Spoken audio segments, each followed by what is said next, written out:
Il est certainement l'un des personnages marquants de l'histoire contemporaine de l'Afrique, tant par son engagement que par sa détermination à défendre son peuple et le continent noir en général.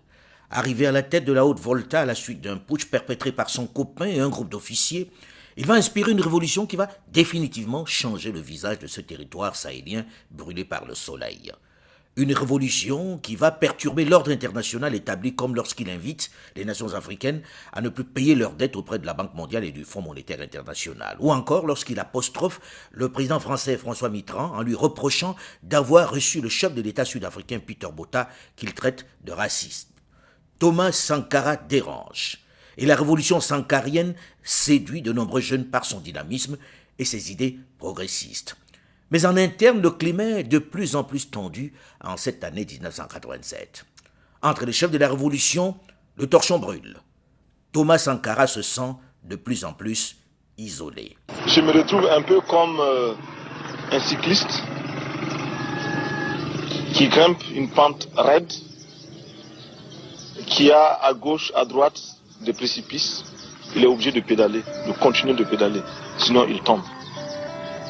Alors, pour rester moi-même et pour me sentir moi-même, je suis obligé de continuer dans cette lancée-là. Vous vous sentez isolé en Afrique?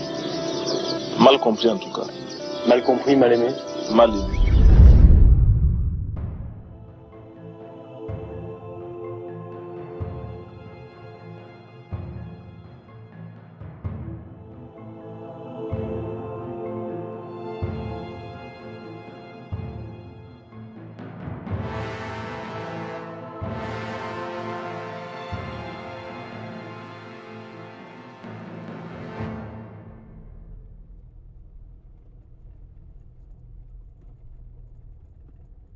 Ce 15 octobre, un jeudi, jour du sport de masse, le président du Faso, Thomas Sankara, après une courte sieste, a rendez-vous au Conseil de l'Entente pour une réunion sur la création du parti.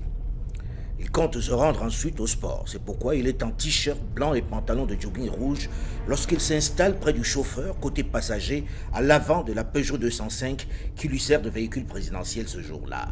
Comme d'habitude, il a pris du retard sur le début de la réunion puisqu'il est 16h20 lorsqu'il arrive au Conseil de l'Entente. La réunion devait démarrer à 15h. Les autres sont déjà sur place et l'attendent. Le président et les gardes du corps sont en tenue pour aller pratiquer leur sport de masse et ne sont donc armés que de leurs pistolets automatiques. La 205, suivi par 4 de ses gardes du corps, arrive devant la cour attenant la réunion du Conseil de l'Entente. Les chauffeurs, après avoir garé leur véhicule, sortent et s'installent à l'ombre des grands arbres. Et je vous dis, moi j'avais 45 éléments qui étaient là pour la sécurité. Il y avait la sécurité d'une manière générale et la sécurité rapprochée du président. Comme c'était corsé et comme la zizanie était créée le 15, non, à une certaine période, là, on a défendu le mixage justement de la sécurité. C'est-à-dire, la sécurité rapprochée là était carrément détachée des autres. C'est-à-dire, pas de contact avec justement ceux du conseil. Le palais est là, avec le président à côté, la garde rapprochée, personne ne s'en mêle. Donc c'était comme ça. Quand le tigre est quitté, aller maintenant dans le pêle-mêle, qu'est-ce qui était contrôlable? À 16h35, le président prend place au bout de la table de réunion. Alouna Traoré, qui revient du Bénin en mission d'information pour la création du parti, commence son rapport. Mais il est interrompu par un bruit qui vient de la route. Un bruit de voiture qui se rapproche. Le président du Faso, agacé, se demande ce que c'est. Le véhicule s'arrête devant le portail. Et aussitôt, c'est le vacarme des tirs de Kalachnikov. Les balles nous sont tombées dessus comme une pluie. Quand vous êtes dans une maison en tôle et quand il commence à pleuvoir, c'est warrrr. C'est exactement ce que nous avions. Les chauffeurs et les gardes du corps qui attendaient sont les premières victimes. Les gardes qui veillaient dans le couloir, ceux qui, comme les chauffeurs, étaient restés dehors, ainsi qu'un motard de la gendarmerie, Soré Patanema, arrivé par hasard pour apporter du courrier au siège du Conseil national de la Révolution, sont froidement exécutés par le commando. À l'intérieur, les 7 hommes se sont couchés au sol, se protégeant derrière les fauteuils. Sankara est le seul armé. Il a sur la table son pistolet automatique. De l'extérieur, quelqu'un crie « Sortez, sortez !» Le président du Faso se lève et ordonne à tous ses conseillers. Restez, restez, c'est moi qu'ils veulent. Il quitte la salle des réunions les bras en l'air. Alouna Traoré est dans la salle et le voit partir. On a été assaillis et le PF est resté à l'intérieur. Il dit que c'est de lui qu'on avait besoin. Il est sorti les mains en l'air. Et puis la suite. Thomas Sankara a à peine franchi la porte qui est en face de 2 militaires. L'un marque un moment d'hésitation, mais l'autre tire sur lui à bout portant. Thomas Sankara s'effondre. Un des assaillants fait sortir les collaborateurs du président. « Dehors, dehors, sortez !»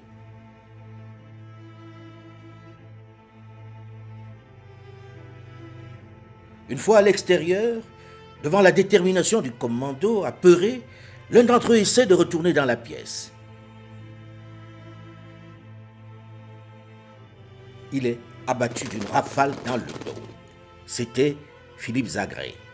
Tous les autres sont abattus dans la foulée. Toutes les personnes présentes dans l'enceinte du conseil pour cette réunion ont été tuées. Toutes sauf une. Par peur ou par réflexe, elle s'est jetée à terre. Alouna Traoré, il est au milieu des cadavres, mais il n'est pas blessé. Au moment où il s'interroge couché dans cet enfer sur ce qui va lui arriver, un des assaillants qui a remarqué qu'il est encore vivant crie « Il y en a un qui est encore vivant, celui qui est tout en bleu.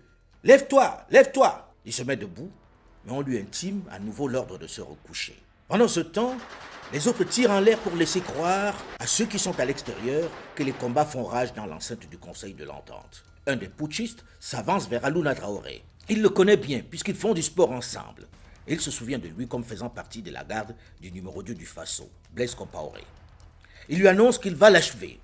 Mais un autre qui est visiblement le chef de commando s'interpose. L'un d'entre eux lui fait remarquer qu'il a tout vu et qu'on ne peut pas le laisser partir comme ça. « Tu vas rejoindre les autres », lui dit-il. Alouna Traoré est dans un brouillard. Il ne réalise visiblement pas ce qui lui arrive. Alors il demande une chose surprenante. Il veut faire pipi d'abord. Oui, il veut faire pipi avant qu'on ne le tue. Il faut dire qu'il connaît la majorité de ses agresseurs. Mais quand même. Pour la petite confidence, j'ai simplement dit je vais uriner. Pour moi, je pensais qu'après les urines, c'est fini, j'allais rejoindre les autres. Et puis, bon, j'ai vidé tout ce que j'avais dans mon organisme ce jour-là. Et puis après, rien ne m'est arrivé. Je suis reparti à la maison. Mais j'avoue que je revenais de loin quand même.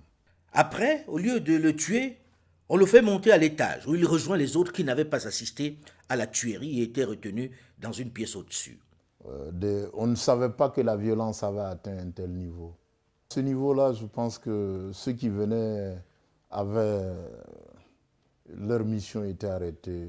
On ne négocie pas dans ce cas-là. Bon, vraiment, c'est fort, c'est fort.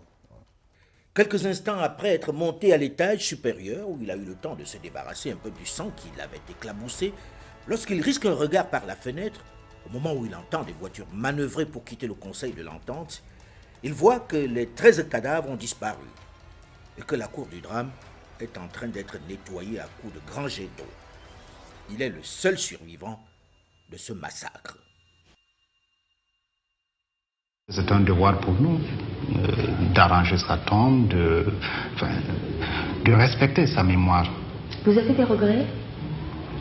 D'avoir perdu un ami, bien sûr. Et un regret aussi qu'à un moment de sa vie, il ait pensé à nous liquider.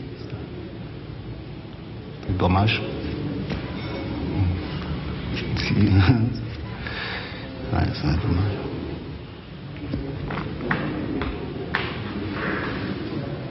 Enterré à la hâte avec ses camarades dans la banlieue de Ouagadougou, il faudra attendre 34 ans à la faveur de la chute de son tombeur Blaise Compaoré justement pour qu'enfin s'ouvre un procès sur cet assassinat. Mais même mort, il a continué d'inspirer pendant toutes ces décennies et pour longtemps encore des générations d'Africains. Un modèle dans son engagement pour la cause panafricaine qui a su placer le Burkina Faso sur la carte du monde.